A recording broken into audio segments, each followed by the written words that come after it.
Assalamualaikum warahmatullahi wabarakatuh. Selamat datang di seri kuliah kalkulus. Kali ini kita akan membahas tentang kontinuitas fungsi. Kontinu itu artinya adalah sebuah proses yang berkelanjutan atau berkesinambungan tanpa perubahan secara mendadak. Nah, ini bisa kita lihat juga pada sebuah fungsi. Bagaimanakah kita mendefinisikan sebuah fungsi yang kontinu? Nah, sebelumnya kita lihat dulu 3 grafik yang sudah ada pada layar. Yang pertama, atau yang paling kiri, kita bisa lihat bahwa limit dari fungsi f untuk x mendekati c itu tidak ada. Dan kalau dilihat grafiknya, ini terjadi perubahan pada grafik fungsi f saat grafik tersebut berada pada titik C, ya. Jadi ini terjadi perubahan di sini. Nah, dengan demikian fungsi ini tidak kontinu. Begitu juga pada grafik yang kedua, kita bisa lihat bahwa limit fx untuk x mendekati C itu ada. Nah, tetapi limit fx tersebut tidak sama dengan fc. Jadi kalau limitnya itu nilainya di sini, sedangkan fc nilainya di sini. Ya. Ini limit fx di sini kan. Nah, nilainya tidak sama. Akibatnya pada grafik f ini terjadi perubahan, yaitu grafiknya lompat pada saat x-nya berada di C. Nah, ini kan bolongnya di sini, lompat ke sini. Baru kemudian dilanjutkan ke sini. Nah, berarti ini fungsi f juga tidak kontinu. Nah, satu-satunya fungsi yang kontinu dari ketiga gambar grafik ini adalah gambar yang ketiga. Jadi, grafiknya mulus tanpa perubahan yang mendadak. Dan limit fx untuk x mendekati c itu sama dengan fc. Nah, ini adalah definisi kontinuitas di satu titik, kontinuitas fungsi di satu titik secara formal. Jadi misalkan kita punya fungsi f yang terdefinisi pada suatu interval terbuka yang memuat c. F kontinu di c jika limit fx untuk x mendekati c sama dengan fc. Artinya, untuk setiap epsilon positif, terdapat delta positif, sedemikian hingga jika x min c kurang dari delta, mengakibatkan fx min fc kurang dari epsilon.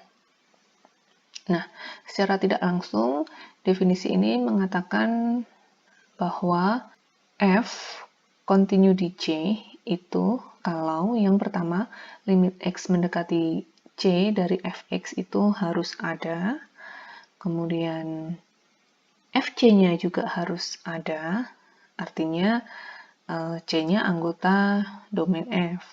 Kemudian yang ketiga, limit dari fx untuk x mendekati C harus sama dengan fc.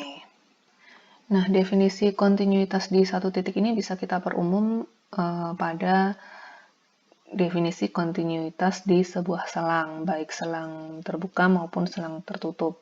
Kalau selang terbuka itu artinya f-nya harus kontinu di setiap titik C di selang buka tersebut.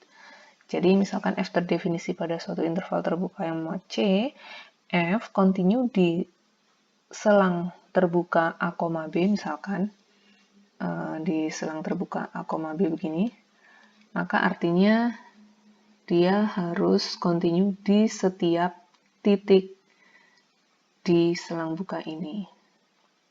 Sedangkan kalau kontinuitas di selang tertutup tuh misalkan ini A, B, maka sama, dia harus continue di setiap titik di A, B, di selang A, B, dan sekaligus harus continue di titik A dan harus continue di titik B masing-masing ya. Oke, sekarang kita berikan contoh untuk kontinuitas di sebuah titik terlebih dahulu. Nah, misalkan kita punya fungsi f(x) sama dengan x kuadrat min 4 per x min 2 untuk x tidak sama dengan 2. Maka kalau kita gambar grafiknya seperti pada layar, nah bisa lihat bahwa untuk x sama dengan 2, itu nilai fx-nya tidak ada atau tidak terdefinisi. Ya, tapi limitnya ada, yaitu 4 kan. Jadi limitnya ada, limit fx-nya untuk x mendekati 2 adalah limit dari x kuadrat min 4 per x min 2 per x min 2, ini x mendekati 2, ini sama dengan kita pakai teorema yang ada pada limit, ini jadi x plus 2, x min 2 per x min 2 ya. Nah, ini jadi limit x mendekati 2 dari x plus 2. Ini sama dengan 4. Nah, berarti kan nilai limitnya ada, yaitu 4. Nah, tetapi nilai f2 tidak ada. Kalau begitu, fungsi ini tidak continue untuk x sama dengan 2. Jadi tidak continue di titik x sama dengan 2. Nah, apakah kita bisa mendefinisikan fungsi baru untuk fungsi f ini agar dia continue? Tentu bisa. Nah, caranya adalah mendefinisikan ulang fungsi ini khususnya pada titik C. Dalam hal ini titik x sama dengan 2. Jadi kita definisikan fungsinya adalah sebagai berikut. Fx sama dengan x kuadrat min 4 per x min 2 untuk x tidak sama dengan 2, dan ini sama dengan 4 untuk x sama dengan 2. Sehingga kalau kita gambar grafiknya, ini menjadi tertutup di sini. Jadi ini fungsi f yang baru, yaitu ini. Dengan demikian fungsi ini jadi fungsi yang continue. Jadi kalau kita menemukan sebuah fungsi yang tidak continue, kita bisa mendefinisikan ulang fungsi tersebut sehingga dia menjadi continue. Tetapi ada juga fungsi yang tidak bisa didefinisikan ulang pada titik yang membuat dia tidak continue. Nah, silahkan coba Anda cari fungsi seperti apa yang tidak bisa didefinisikan ulang pada titik discontinue-nya. Nah, ini adalah beberapa kontinuitas fungsi yang sudah dikenal. Yang pertama, fungsi polinomial, itu dia continue di semua bilangan real. Kemudian fungsi rasional, dia juga continue di daerah asalnya. Kemudian fungsi nilai mutlak continue di bilangan real. Kemudian yang keempat, fungsi akar ke n, yaitu continue di bilangan real jika n-nya ganjil, dan continue di bilangan real positif jika n-nya genap. Karena kalau N-nya genap, dia akar ke N-nya kan tidak mungkin negatif, jadi dia hanya continue di R positif. Kemudian fungsi sinus dan kosinus continue di R, sedangkan fungsi trigonometri yang lain, tangen, kotangen, sekan, kosekan, continue di daerah asalnya. Yang nomor 1 dan 2 ini jelas ya, karena kan kita bisa melihatnya dari teorema substitusi.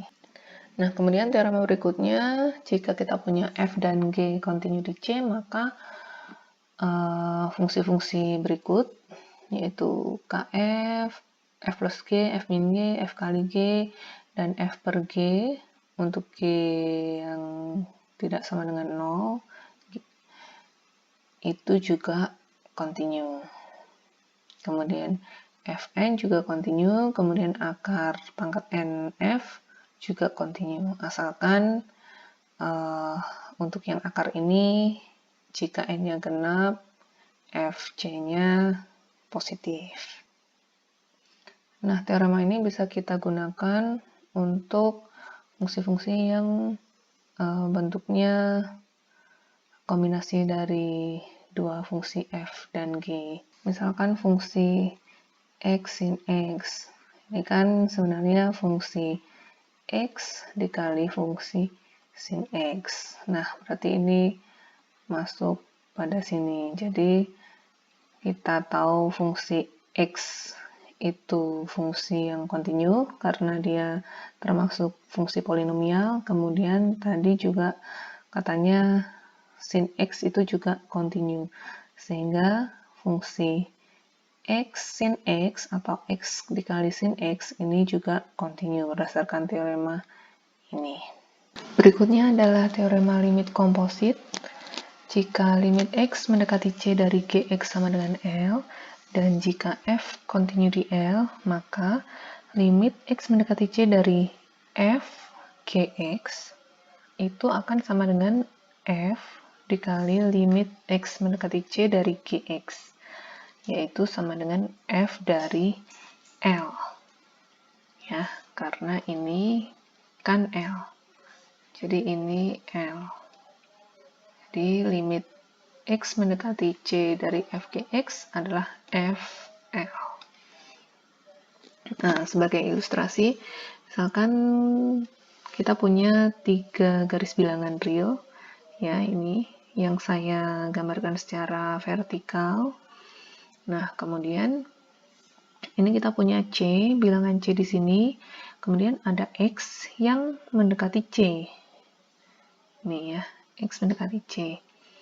Nah, kemudian X ini dipetakan ke Gx.